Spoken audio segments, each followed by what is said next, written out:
మైత్రేయ బుద్ధ సుభాష్ పత్రిజీ గారికి కోటి కోట్ల ఆత్మ నమస్కారాలండి. అతనికి ఎన్ని చెప్పినా కానీ అది ఇసుమంతా, ఎన్ని చెప్పినా కూడా తనకేదో మన తృప్తి కొరకు చెప్పడమే కానీ ఎంత చెప్పినా కూడా తక్కువనే. నేను వరంగల్ నుంచి వచ్చానండి. ధ్యానం అంటే అసలు ఫస్ట్ ఎందుకు ధ్యానం ఏంటి, అసలు ధ్యానం ఎందుకు చేయాలి, ఏమిటి, అది ఎలా చేయాలి అనే క్వశ్చన్తో వచ్చాను నేను. నాకు అది కూడా క్వశ్చన్ ఎందుకు రేజ్ అయింది అంటే, ఫస్ట్ నాకు కొంచెం హెల్త్ ప్రాబ్లం ఉండే, మైండ్లో ఒకటి చిన్నది సిస్ట్ లాంటిది బ్లాక్ అనేది, ఒకటి సిస్ట్ లాంటిది ఒక ట్యూమర్ అనేది బ్లాక్ అయిపోయింది అనమాట. అయితే దాని గురించి చేస్తే అసలు ఓన్లీ సర్జరీ, దానికి మెడిసిన్ అనేది ఏం లేదు, సర్జరీ చేయాలన్నారు. నాకు రేపు సర్జరీ అనగా ఒక బుక్ నాకు చేతిలోకి వచ్చింది. అది మా అన్నయ్య, ఈ బుక్ చదివితే తలనొప్పి నుంచి క్యాన్సర్ వరకు క్యూర్ అవుతుంది, ఈ బుక్ చదవాలా, ధ్యానం చేయాలని చెప్పారు. రేపు సర్జరీ అనగా నాకు తెలిసింది ఆ విషయము.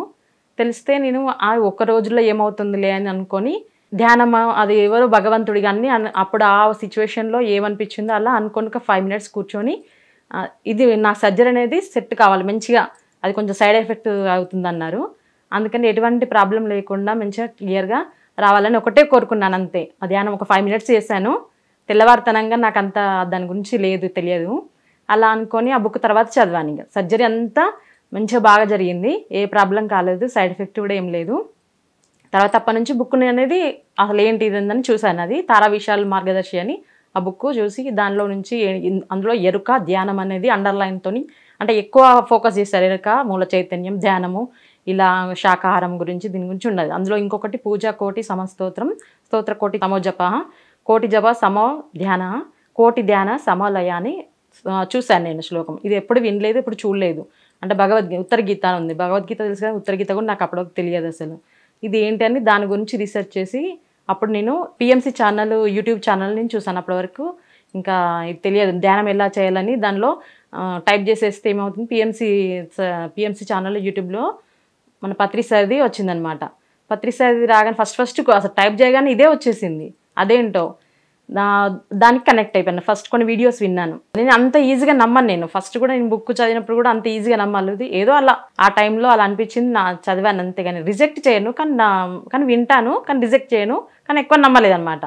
అలా ఏంటి ధ్యాన అనుభవాలు చెప్తున్నారు పిఎంసి యూట్యూబ్ ఛానల్లో ఏంటి అని అనుకున్నాను. అంటే ఈ అనుభవాలు ఏదో ఊరికే, అప్పటి వరకు నేను అంత ఈజీగా ఏది నమ్మలేదన్నమాట. ఏంటి ఊరికనే చెప్తున్నారు కావచ్చు, ఏమన్నా డబ్బులు పే చేస్తేనే చెప్తారు కావచ్చు, వీళ్ళకి లేకపోతే వీళ్ళు ఎందుకు అందరూ చెప్తారు అని ఆ మైండ్ సెట్లో ఉన్నదాన్ని నేను అసలు అంతా. ఇప్పుడు ఆ సిచ్యువేషన్లో నుంచి నేను నా అనుభవాలు చెప్పడానికి స్థితికి వచ్చాను. అంటే చూడండి, ధ్యానం నిజంగా గొప్పదండి. ధ్యానం ధ్యానంకి ముందు జీవితము, తర్వాత జీవితం అంటే సింపుల్గా చెప్పాలంటే ఏంటి, వెయిట్ లాస్ సెంటర్కి వెళ్తే వెయిట్ లాస్ ముందు అంటే ట్రీట్మెంట్ ముందు మనం వెయిట్ లాస్ గురించి వెళ్తాం కదా, ఆ ట్రీట్మెంట్ ముందు ఎలా ఉంటుంది, తర్వాత ఎలా ఉంటుందని ఒక పోస్టర్ ఇస్తారు.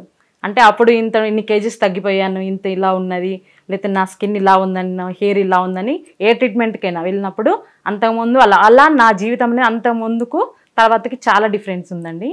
చాలా గొప్పమైన ధ్యాన దివ్య జీవితం ఇది నేను ఇప్పుడు అలా ఫోకస్ చేసి ఆ రీసెర్చ్ చేసి అలా అనుకున్న దాని తర్వాత నేను స్కూల్లో ప్రైవేట్ టీచర్గా చేశాను. తర్వాత కాంట్రాక్ట్ టీచర్గా మోడల్ స్కూల్లో కూడా చేశాను. అది కూడా నేను రిజైన్ చేసి మొత్తం దీనికే, నా సొసైటీకి వరంగల్ పిఎస్ఎం ఉంది, దానికే వర్క్ చేస్తున్నాను ఇప్పుడు. మా సార్ కూడా జూనియర్ లెక్చరర్, తను కూడా మొత్తం పూర్తిగా డెడికేట్ అయిపోయి రిజైన్ చేసేసి ఈ పిఎస్ఎస్ఎంకే ముందుండి వర్క్ చేస్తున్నాము. ఈ ధ్యానం అనేది అందరికీ చేరవేయాలి, చిన్న నుంచి పెద్ద వరకు అని పత్రి సార్ చెప్తూనే ఉంటారు.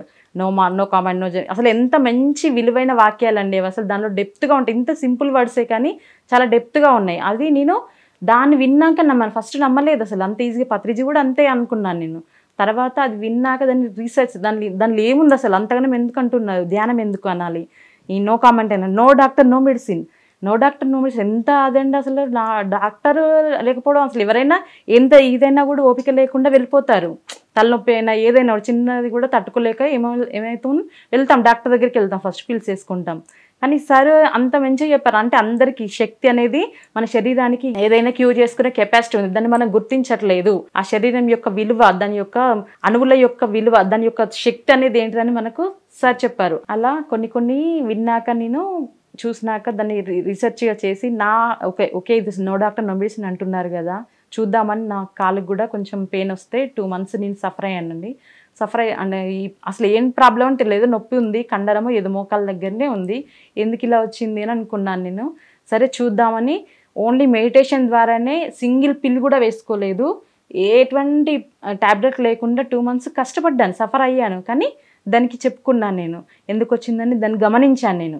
ఆ నొప్పిని, ఆ నూనె, ఆ ప్లేస్ని ప్రతి ఒక్కటి ఫీల్ అయ్యి దానికి నేను ఆ 2 monthsలో క్యూర్ చేసుకున్నాను. అలానే నాకు ఈ ప్రాబ్లం అయింది కూడా, దానికి కూడా మెడిసిన్ ఏం లేదు, మా ఇయర్లీ చెకప్ చేసుకోవాలన్నారు.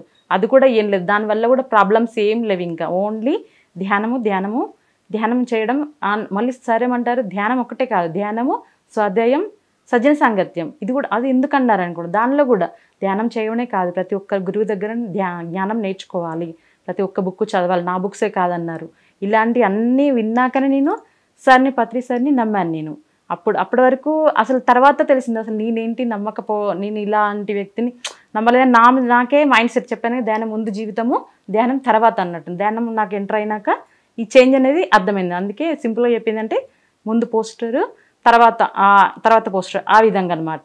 సో ఇప్పుడు నేను ఈ ధ్యాన విద్యార్థి ప్రాజెక్టులో భాగంగా మన pyramid PSSM Warangal president Kishan Reddy sir ధ్యాన విద్యార్థి ప్రాజెక్టు తీసుకొచ్చారు. అది ప్రతి ఒక్క స్కూల్స్కి, చిన్న పిల్లల నుంచి అందరికి తెలియాలని 1 shot 3 birds లాగా ఒకటేసారి ధ్యానం స్కూల్స్కి వెళ్ళిపోతే పిల్లలకి వెళ్ళిపోతుంది, పేరెంట్స్కి, అలానే టీచర్స్కి, అలా ముగ్గురికి కవర్ చేసుకోవచ్చు, ప్రచారం ఎక్కువ జరుగుతుంది అని పిల్లల నుంచి తీసుకెళ్లాలని పాంప్లెట్స్ పంచుకుంటూ మేము వాళ్ళకి క్లాస్ అనేది చెప్పుకుంటూ వెళ్తున్నాం. అలానే ఇప్పుడు ఇంకా కొత్తగా రీసెంట్గా కాలేజెస్ కూడా వెళ్ళి వాళ్ళను మోటివేట్ చేస్తూ ఎవ్రీ కాలేజ్లో ఒక 15 to 20 members ఇంట్రెస్ట్ ఉన్న వాళ్ళ నేమ్స్ తీసుకొని వాళ్ళని ఒక గ్రూప్ క్రియేట్ చేసుకొని వాళ్ళకి ఈ మన పరి మేడం దీని మేనిఫెస్టేషన్ ఇలాంటి కొన్ని యూత్కి కావాల్సిన ఇంపార్టెంట్ వాళ్ళ యొక్క డెవలప్మెంట్కి ఎలాంటి ఇస్తే బాగుంటుందో అలాంటి వీడియోస్ అయినా లేకపోతే వాళ్ళ యొక్క మెసేజెస్ అలా ఫార్వర్డ్ చేసి వాళ్ళని ధ్యాన దివ్య జీవితంలోకి రావాలని ఈ ప్రాజెక్టు తీసుకొచ్చాము.